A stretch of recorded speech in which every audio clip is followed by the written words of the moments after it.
주님 사랑합니다. 제가 주님을 찬양합니다. 주님, 제가 너무나 부족합니다. 한없는 당신의 사랑을 받았고 한없는 함께함을 알면서도 제가 십자가를 지지 못하고 있습니다. 주님, 저를 붙들어 주시옵소서. 저에게 새 힘 주소서. 오직 주님이 기뻐하는 그 길을 가기 원합니다. 주신 사명 감당하기를 원합니다. 제가 일어나 주저앉아 있습니다. 아버지 가지 못하고 아버지 두려워하고 있습니다. 주님이 저 길을 걸으라고 저 길을 가라고 저 고지를 향해서 가라고 하는데 제가 가지 못하고 있습니다. 주님 도와주시옵소서. 지금 이 시간 도와주시옵소서. 지금 이 시간 도와주시옵소서. 갈 수 있는 힘을 주시옵소서. 갈 수 있는 능을 주시옵소서. 아버지 부끄럽습니다. 아버지 부끄럽습니다. 주님이 가라. 주님의 말씀을 순종하지 못하니 제가 부끄럽습니다. 주여 새 힘 주시옵소서. 새 능 주시옵소서. 사랑하는 내 딸아, 내가 너를 사랑한다. 네가 나를 보았자며 내가 미안해. 네가 미안했자느냐. 딸아, 썩을 육신을 이 땅의 것에 마음을 주지 말라. 네가 하나님 일하게 된다면 수많은 영혼이 살 것이다. 네가 가야 할 그 땅, 프랑스의 그 땅에 수많은 사람이 살았다 하나 죽었다. 내가 보기에는 그들이 다 죽었다. 그들에게 내 생명을 갖고 가고 그들에게 내 핏을 갖고 가서 그들을 구하는 것이 네가 해야 할 일이다. 너는 시편 139장 16절을 뭐라고 부르냐. 이 땅에 사람이 오기 전에 책으로 기재가 된다고 했다. 사람으로 말하면 대본이 아니겠느냐. 연극자의 말을 안다면 대본이 아니겠느냐. 사랑하는 딸아, 네가 그 일을 해야 할 것이다. 그 일을 할 때 지금은 네가 할 수 없을 것 같아도 내가 함께 하리라. 함께 하리라. 사랑하는 딸아, 내가 너에게 지금 기름 부어라. 오, 하늘문이 열릴 것이다. 내가 너를 지금 보여주겠다. 내 모습을 보여주겠다. 내가 너를 위해서 지금 준비한 것을 보여주겠다. 나라, 걱정하지 마. 두려워하지 마. 내가 함께 갈 것이다. 결코 너를 버리지도 떠나지도 않을 것이다. 여인이 젖먹이를 버리다 잊을지어도 내가 너를 떠나지 않을 것이다. 내가 너를 축복하노라. 성경 말씀은 요한복음 5장 9절에서 15절입니다. 그 사람이 곧 나와서 자리를 들고 걸어가니라. 이날은 안식일이니 유대인들이 병 나은 사람에게 이르되 안식일인데 내가 자리를 들고 가는 것이 옳지 아니하니라. 대답하되 나를 낫게 한 그가 자리를 들고 걸어가라 하더라 하니 그들이 묻되 너에게 자리를 들고 걸어가라 한 사람이 누구냐 하되 고침을 받은 사람은 그가 누구인지 알지 못하니 이는 거기 사람이 많으므로 예수께서 이미 피하셨습니다. 그 후에 예수께서 성전에서 그 사람을 만나 이르시되 보라, 내가 나았으니 더 심한 것이 생기지 않게 다시는 죄를 범하지 말라 하시니 그 사람이 유대인들에게 가서 자기를 고친 이는 예수라 하니라. 아멘.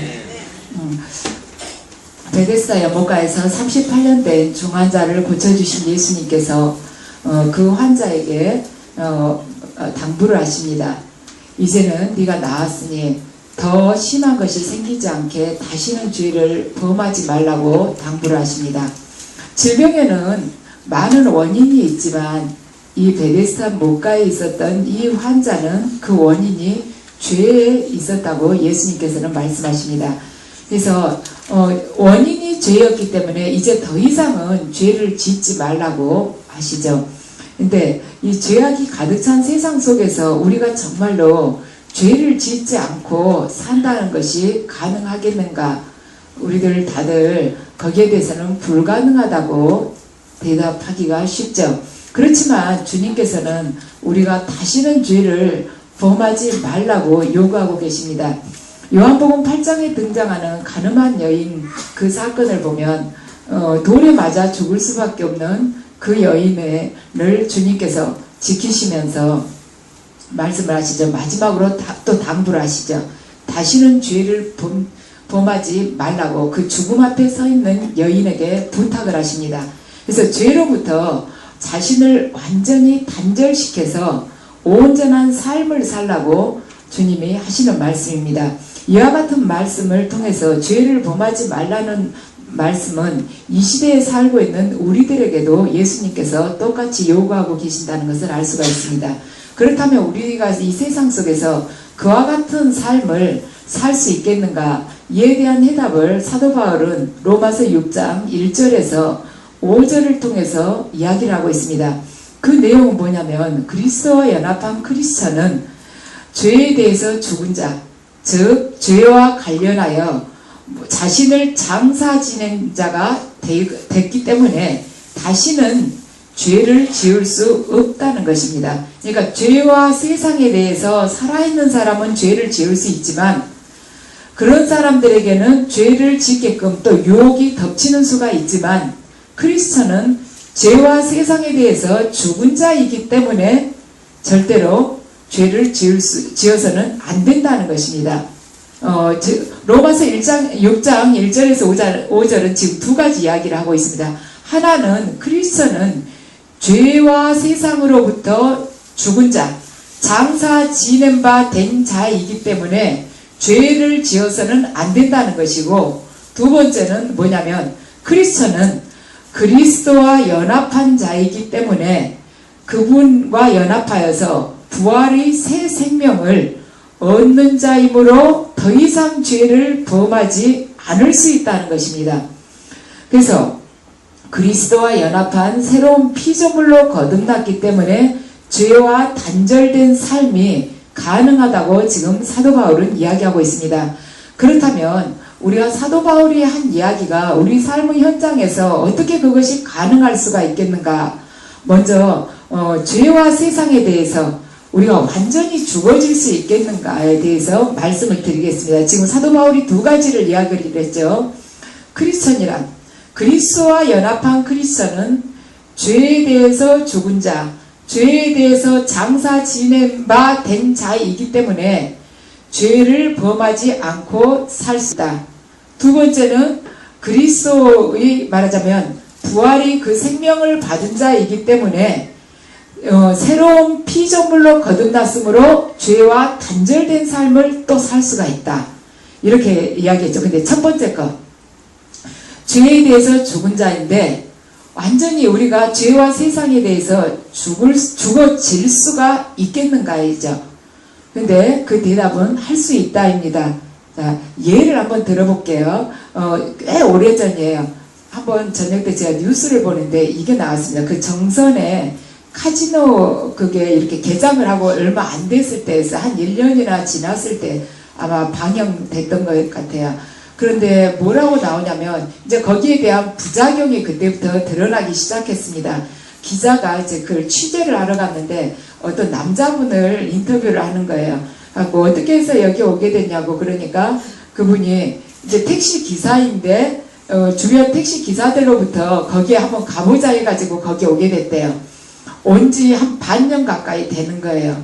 그런데 그분만 거기 와 있냐면 그게 아니고 그 택시기사 부인도 거기 와 있는 것입니다.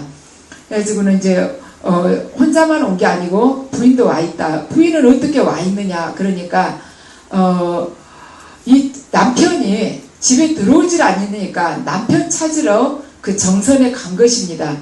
가가지고 이 부인도 앉아서 카지노를 해보니까 너무 재밌는 거예요. 거기 빠져서 이 부부가 집에를 안 가는 것입니다. 아이들을 놔두고 지금 몇 달째 거기서 도박을 하고 있었습니다. 그래가지고 이제 기자가 그걸 취재를 하는데 이 사람들이 밤에 내 그걸 하더니 새벽쯤 되니까 그 찜질방이 있죠. 거기 가서 잠을 좀 이렇게 잔다더라고요. 그리고 이렇게 찜질방에서 자고 좀 씻고는 아침 또 되면은 또 거기를 또 간대요. 도박을 하러. 그래서 아이들 생각이 안 나냐고 그러니까 뭐 간혹 생각은 나지만 이게 너무 여기서 손을 끊기가 어렵다는 것입니다. 그래서 제가 그걸 보면서 이 사람은 이 두 부부는 자기 자녀들이나 가정에 대해서는 완전히 죽은 사람이구나.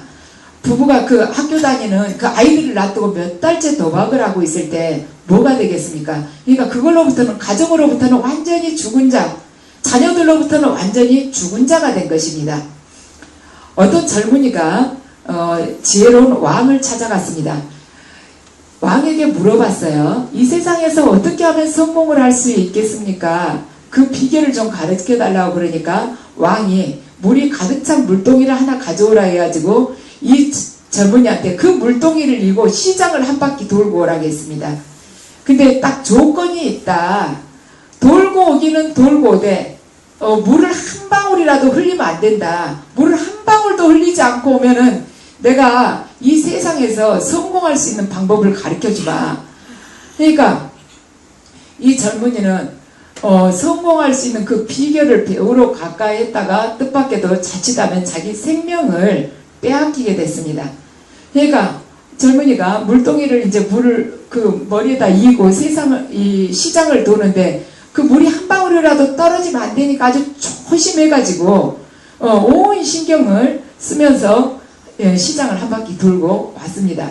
그래서 들어오는 그 청년들 보고 왕이 물어봤어요. 그대는 시장 바닥에서 무엇을 보았고 무엇을 들었는가 하고 물으니까 청년이 그때야 이제 정신이 바짝 났습니다.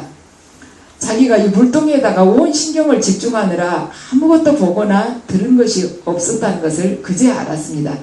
그러니까 청년이 이제 자기가 죄라도 지은 듯이 그 왕에게 대답을 했습니다. 태야, 머리에 이고 있던 그 물동이에 온 신경을 쓰느라고 아무것도 보거나 들은 것이 없었습니다. 하고 대답을 하니까 왕이 그때야 뭐라고 대답을 했냐면, 너가 바로 집중하는 것을 위해서 세상의 모든 소리와 유혹으로부터 그대를 차단하는 것이 그대가 성공할 수 있는 비결이라네 하고 왕이 대답을 해줬습니다. 그러니까 네가 어떠한 것을 목적을 하면은, 내가 어떤 것에 대해서 집중하는 것이 한 가지가 있다 싶으면 세상의 모든 소리와 유혹으로부터 나를 차단하고 거기만 집중할 때 너는 그 집중하고 있는 그 일을 반드시 성공으로 끌어갈 수 있을 것이라고 답을 해준 것이죠. 그래서 우리는 사도 바울의 말처럼 세상의 유혹에 대해서 자신을 죽일 수가 있습니다. 장사 지낼 수가 있어요. 이 도박꾼의 마음 안에 가정이 이미 죽었듯이 그렇게 장사 지낼 수가 있습니다. 우리 자신을 철저히 그런 것들로부터 차단할 수 있는 힘을 우리가 가지고 있습니다. 그런데 문제는 우리가 무엇을 향해서 집중을 하느냐는 것입니다. 왜냐하면 이 세상의 다른 모든 유혹으로부터 자신을 격리한 후에 우리가 도박에 집중을 할 수도 있고, 이 세상과 자신을 단절한 다음에 노아처럼 방주를 짓는 일에 집중을 할 수도 있기 때문입니다. 자, 두 번째는 뭐냐면, 아까 그리스도와 연합한 자들은 그리스도의 그 부활의 생명 안에서 그분과 연합하여서 부활할 수 있다고 사도 바울이 이야기를 했습니다. 부활이란 것은 대부분 죽음 이후의 부활을 생각하고 있는데 꼭 그것만을 지금 의미하지 않습니다. 그리스도와 연합하면 이 땅에서도 새로운 생명의 사람으로 거듭나서 살아갈 수 있다는 것을 지금 뜻하고 있습니다. 그래서 우리가 과거와는 전혀 다른 사람으로, 그리스도와 연합함으로 인해서 전혀 다른 사람으로, 말하자면 죄를 범치 않는 사람으로 살아갈 수 있겠는가? 그것이 충분히 가능하다는 것이죠. 그러면 그것이 가능한지 이것을 이제 한번 논리적으로 생각을 해보자면, 연합이란 단어를 생각해 보면 알 수가 있습니다. 연합이라는 것은 딱 두 가지 의미를 가지고 있습니다. 하나는 결합이라는 뜻을 가지고 있고, 하나는 접붙임이라는 뜻을 가지고 있습니다.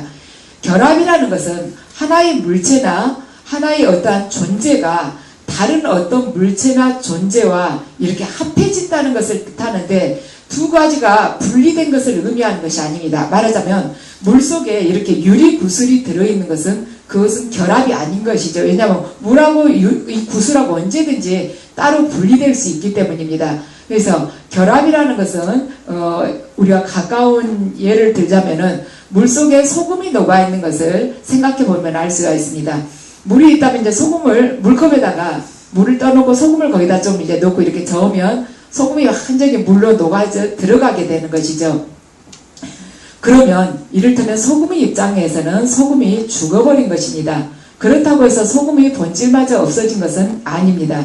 소금의 본질은 고스란히 물 속에 결합되어 있습니다. 그래서 이 물을 얼려도 짠맛이 그대로 남아있고 이 물을 팔팔 끓여도 짠맛은 그대로 남아있는 것입니다. 그래서 우리가 그리스도와 연합하는 것은 물이 소금과 결합하는 것과 같기 때문에 소금의 그 본질이 물이 소금과 결합하는데 이 소금이라는 것의 본질이 물의 맛을 완전히 새롭게 하듯이 우리가 그리스도와 온전하게 연합을 하게 되면 그리스도의 생명이 우리를 얼마든지 새롭게 할 수 있다는 것입니다. 그런 의미에서 결합이라는 것은 굉장히 중요한 의미를 갖고 있습니다. 그리고 연합이라는 것의 두 번째 단어 의미는 뭐냐면 접붙임이라고 말씀을 드렸습니다. 어떤 나무의 가지를 잘라냈을 때 이 가지는 그 원래 자기가 잘려진 그 나무로 보자면 말하자면 잘림을 당한 것이죠. 그래서 그 나무로 보자면은 그 나무를 보자면 자기 자신은 그 나무로부터의 단절을 지금 의미하고 있습니다. 그러니까 어떻게 보면 죽음이고 자신을 장사 지낸 것입니다. 그런데 이 잘라낸 이 나뭇가지를 다른 나무에 이제 접붙이는 경우를 생각해 보면 이 접붙임 당한 가지가 다른 나무로 갔죠. 그래갖고 접붙임을 당하면 이 가지에서 이제 움이 트고 나중에는 열매가 맺게 되는 것이죠.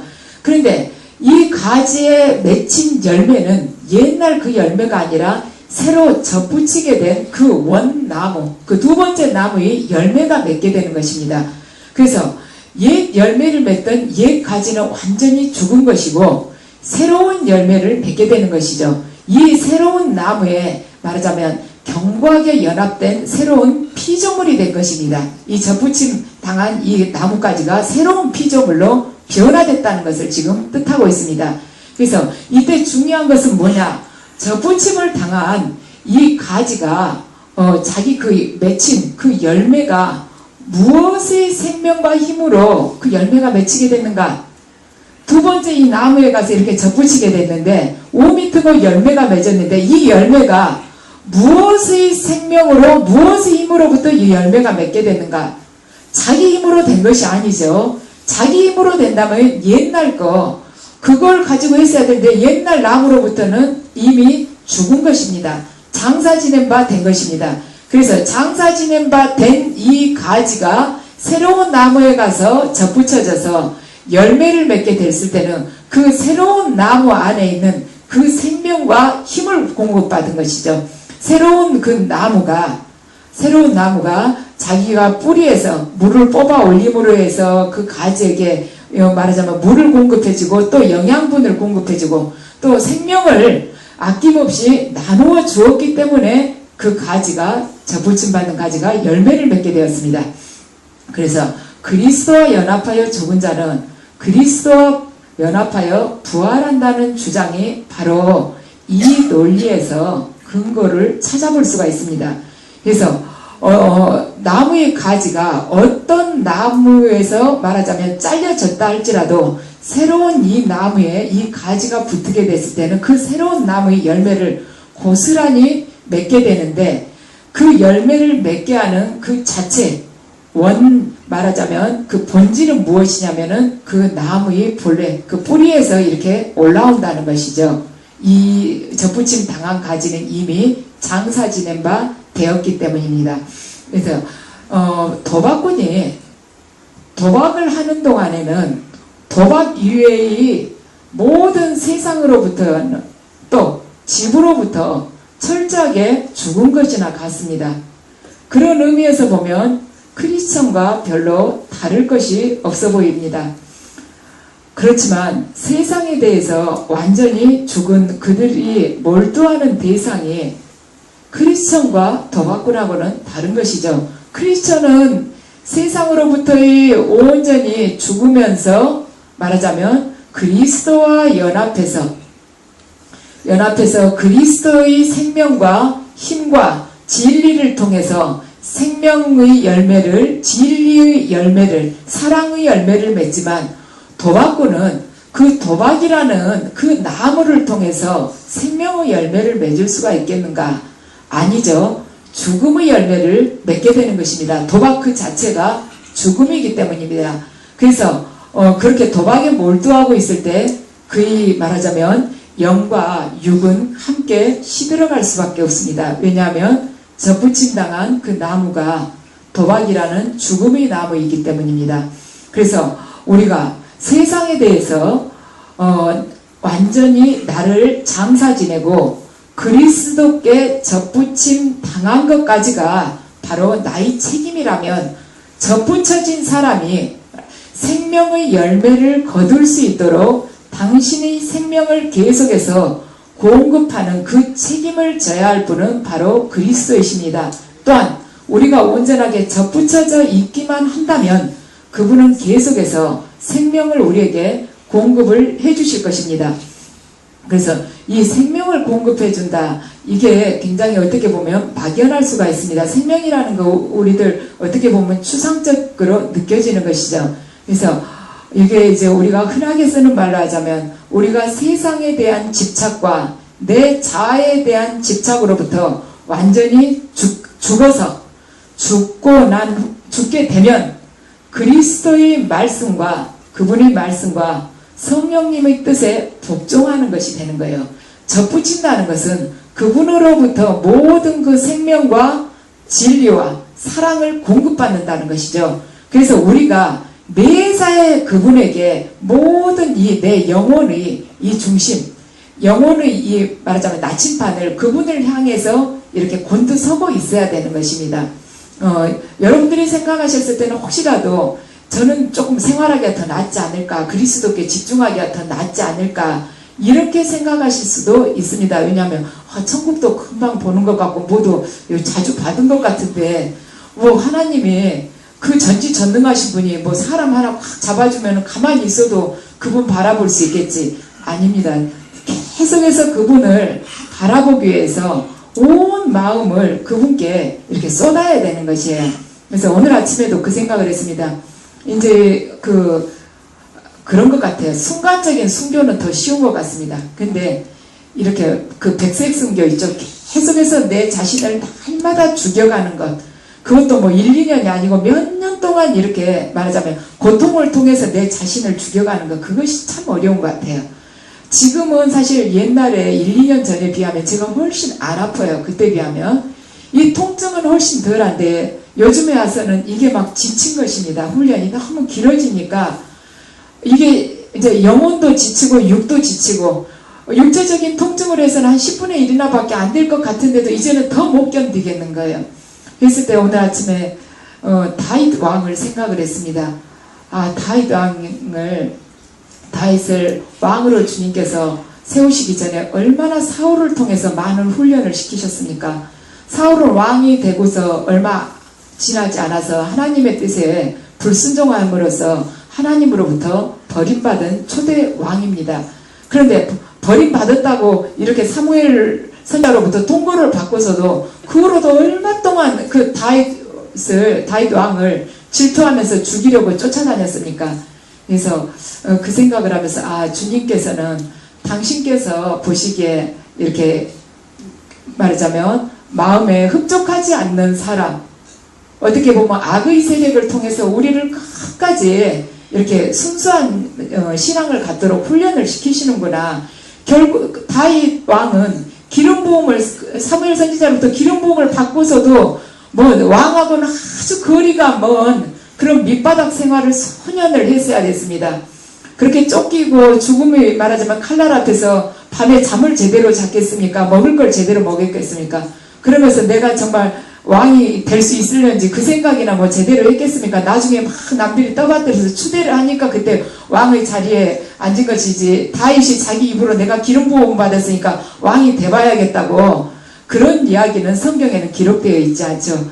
그래서 주님께서는 당신이 원하시는 그 기준에 올라올 때까지 우리를 계속 당신만을 온전히 100% 바라보는 자로 그렇게 만들기 위해서 계속해서 당신이 말하자면 흡족하지 않는 자 또는 말하자면 마귀의 종이 되어 있는 자를 통해서 계속 우리를 훈련을 시키시구나 그 생각을 했습니다. 그래서 우리가 성경 말씀을 보면서 하나님께서 어떠한 식으로 인간의 영혼을 정결하게 하시는가 거룩하게 하시는가를 그걸 자꾸 깨쳐가시면서 하나님의 뜻을 그 안에서 구하시면서 이 훈련을 이겨낼 수 있는 힘을 말씀에서 얻으시기 바랍니다.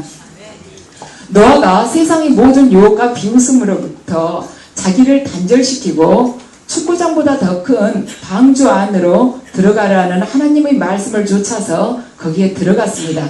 들어간 나이가 노아 나이로는 600세 되던 해 2월 17일이었습니다. 그런데 그 방주에서 언제 나왔냐면 그 다음 해 2월 27일에 나왔습니다.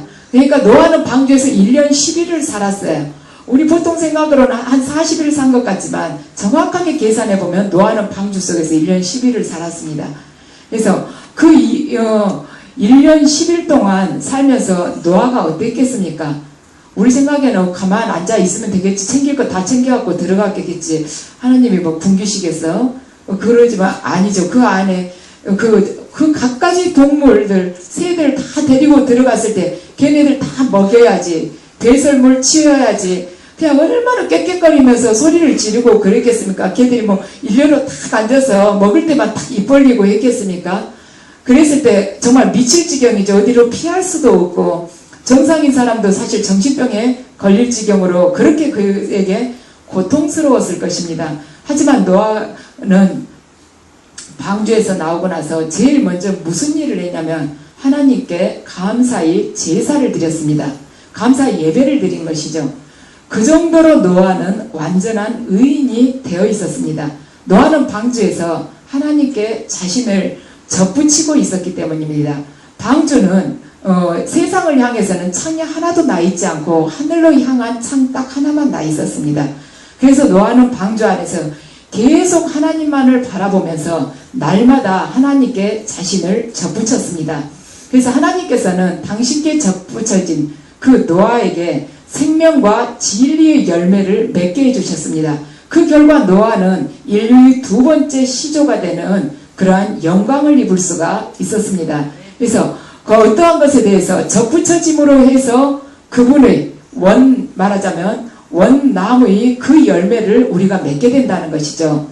저하고 이제 오래전에 알고 계셨던 선생님이 있어요. 저희 아이들 이렇게 과학을 가르쳤던 선생님이었습니다. 근데 여자분인데 제가 처음에 그 선생님을 소개받았을 때 좀 얼굴이 약간 처음 봤을 때 인상이 약간 무서울 수도 있다고 소개를 받았어요. 그렇지만 실력은 굉장히 좋다고 소개를 받았습니다. 근데 화상을 입어서 얼굴이 좀 그래. 근데 선생님은 참 바르시다고. 근데 그 이야기를 듣고서 그 선생님을 첫날 딱 만났는데 그렇구나 그 생각이 들었어요. 화상을 입어서 이 선생님이 이 손하고 얼굴이 이렇게 피부가 그 화상 환자들 알죠? 완전히 매끈매끈하게 그렇게 된. 근데 이제 한 두세 번 오시더니 선생님이 어느 날 조금 일찍 오셨어요. 그래서 저한테 이야기를 해주셨습니다. 내가 왜 이렇게 화상을 입게 됐는가. 어느 날 애기가 어렸을 때였대요. 딸이. 그러니까 이렇게 돌을 조금 못 뗐을 때였대요. 못 뗐을 때 어느 날 그 선생님 집에 그 가스 공사를 했답니다. 이렇게 난방 가스 같은 거 공사를 하고는 이제 저녁 무렵이 돼서 밥을 하려고 저녁 준비를 하려고 밥을 하려고 가스레인지 가스를 탁 켰는데 그날 가스 공사하면서 이게 뭐가 잘못돼 가지고 가스가 집안에 다 새 가지고 집에 이렇게 다 퍼져 있었대요. 켜는 순간에 집에 번개치듯이 타닥 하더니 집안에 불이 확 붙더래요. 그러니까 이 선생님은 이제 그 돌 정도나 되는 그 딸을 확 안아가지고 현관으로 나가려고 하는데 이 벌써 현관 손잡이도 쇠로 돼 있잖아요. 거기까지 벌써 뜨겁더랍니다. 그래갖고 이 손바닥도 이렇게 그게 손금 흔적이 별로 없어요. 그러고서는 이 선생님이 5년 동안 이제 그 병원에 입원해 있으면서인데 형제들이 5년 동안 거울을 한 번도 안 주더래요. 거울을 아예 없애버렸답니다. 보고 너무 흉해서 자기 자신에 대해서 자꾸 비하를 하고 좌절할까 봐서. 그랬는데 그 딸아이는 선생님이 이제 어른이라서 그랬지만 딸애는 한 돌 정도 되니까 피부 이식을 금방 그 애는 연하니까 할 수가 있었대요. 태반을 가지고 있답니다. 그런데 그 아이는 깨끗한 거예요. 그 딸아이는 여기 이마 쪽만 조금 화상을 입은 거예요. 왜냐하면 선생님이 딸을 꽉 안으면서 이마만 살짝 이제 숨 쉬라고 내놓은 여기만 그랬는데 선생님은 이제 그 애를 안으면서 손등이고 손바닥이고 얼굴이고 이렇게 화상을 입은 거예요. 근데 딸은 너무 깨끗하다고 그 집은 완전히 전소가 됐대요. 근데 그 이야기를 하면서 이식을 했지만은 완전히 자기 피부처럼 됐다고 그래요. 그래서 우리가 생각해봤을 때 이식이라는 거, 내 피부가 아닌 다른 그 태반, 버릴 수밖에 없는 그 태반을 갖다가 말하자면 이미 장사 지낸 바 된 그 태반을 갖다가 어린아이의 피부에다가 이식을 하니까 이 어린아이 안에 있는 이 생명이 그 태반, 접붙임 당한 이 태반을 완전히 생명을 가진 새로운 피부로 바꾼 것입니다. 장사 지낸 바 된 이 태반을 이 어린아이의 생명, 그 돌밖에 안 되는 어린아이 생명이 완전히 온전한 피부로, 아름다운 피부로 생명을 가진 그런 피부로 바꿨다는 것입니다. 그래서 우리가 천지를 창조하신 하나님을 믿는다고 하면서도 세상의 도박꾼보다 못한 마음으로 하나님을 대해서야 되겠습니까? 도박꾼이 도박 이외의 이 세상 모든 것으로부터 자신을 장사 지내듯 우리들은 진리와 영원함이 아닌 이 세상의 모든 걸로부터 우리를 자신을 장사 지내야 됩니다. 그래서 우리가 주 예수 그리스도 안에서 우리 자신을 온전히 접붙이는 자가 될 때 그분은 당신의 생명과 진리와 사랑을 우리를 통해서 온전하게 열매를 맺게 될 것입니다.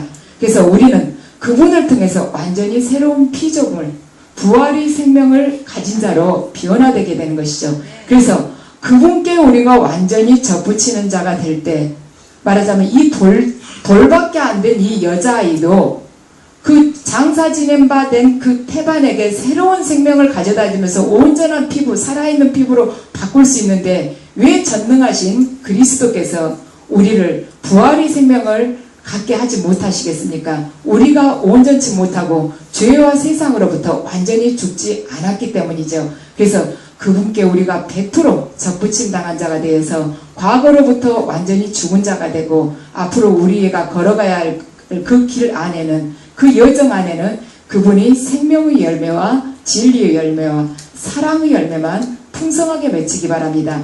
그리하여서 그것을 위해서 주님께서는 우리에게 다시 또 이렇게 당부하고 계십니다.